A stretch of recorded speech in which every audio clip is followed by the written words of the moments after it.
Imagine boarding a plane, the engines humming with anticipation, as you step into a world where safety is everything. You're trusting your life, and the lives of everyone on board, to the pilot in the cockpit, someone you've never met, but must believe is fully qualified. That trust is built on one thing, a pilot's license. It's more than a document. It's a symbol of skill, responsibility, and dedication. This isn't just an ID, it's proof of years of rigorous training, passing tough exams, and gaining real-world flying experience under pressure.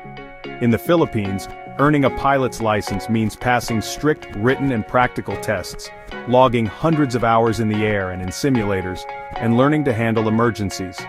Each license carries a unique number, carefully tracked in a national database, making it nearly impossible to fake or duplicate.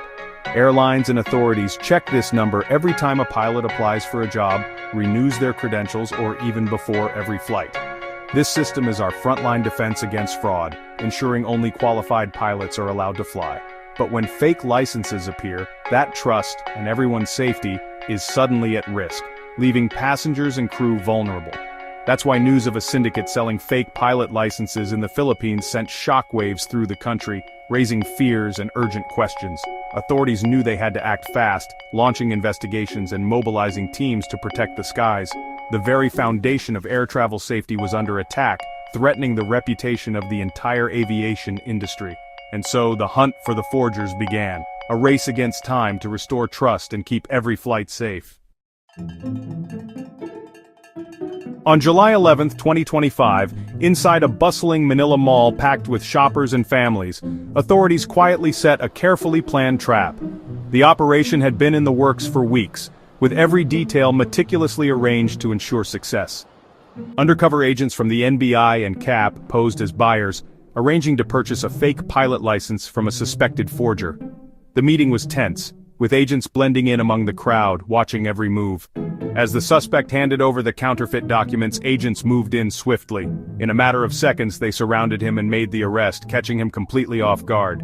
The man was caught red-handed with both a fake pilot license and a forged aircraft mechanic license, clear evidence of his illegal trade.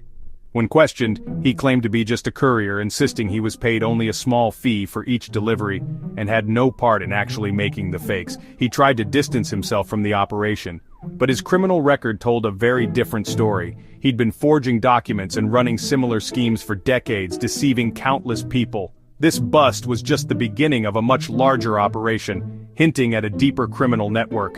The syndicate behind the fake licenses was bigger, more organized, and far more dangerous than anyone had realized up to this point.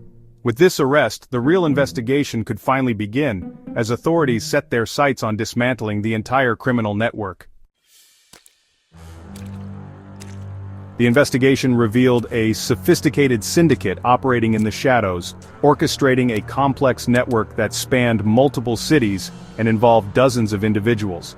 Their specialty was selling high-quality fake pilot and mechanic licenses, complete with convincing holograms and official-looking seals.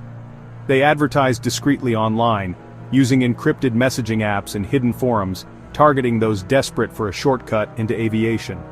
Prices ranged from 15,000 pesos for basic documents to as much as $40,000 for a guaranteed job package, which promised not just a license but also placement in an airline. The group used trusted couriers to shield the masterminds, making it nearly impossible for law enforcement to reach the top of the operation. Buyers, often young and ambitious, believed they were getting a golden ticket to a pilot's career, bypassing years of training and exams. In reality, they were buying a dangerous lie, one that could unravel at any moment. Anyone using these fakes risked not just their own future, but the lives of everyone on board, turning every flight into a potential disaster. The syndicate preyed on ambition and desperation, leaving a trail of risk, shattered dreams, and deception in its wake. The courier never met the forgers, he just followed orders, never knowing the true scale of the operation. The challenge for authorities was urgent and clear: find the leaders and dismantle the network before disaster struck.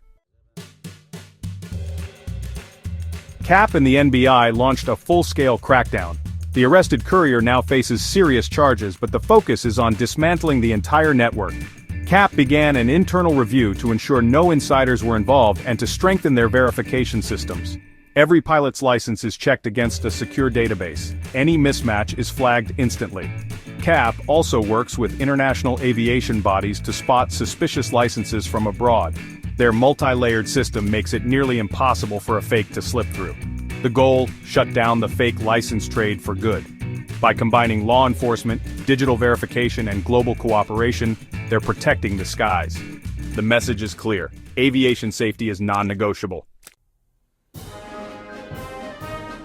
Fake pilot licenses aren't just a crime, they're a direct threat to everyone who flies.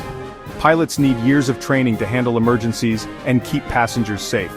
Someone with a fake license has none of that experience. One wrong move in the cockpit could mean disaster for hundreds of people. Thankfully, CAAP's strict checks have kept fakes out of airline cockpits so far, but the existence of a syndicate is a wake-up call. There are no shortcuts to safety. The crackdown by CAAP and the NBI is vital to keep our skies secure. As passengers, we trust our lives to the crew. That trust must never be broken.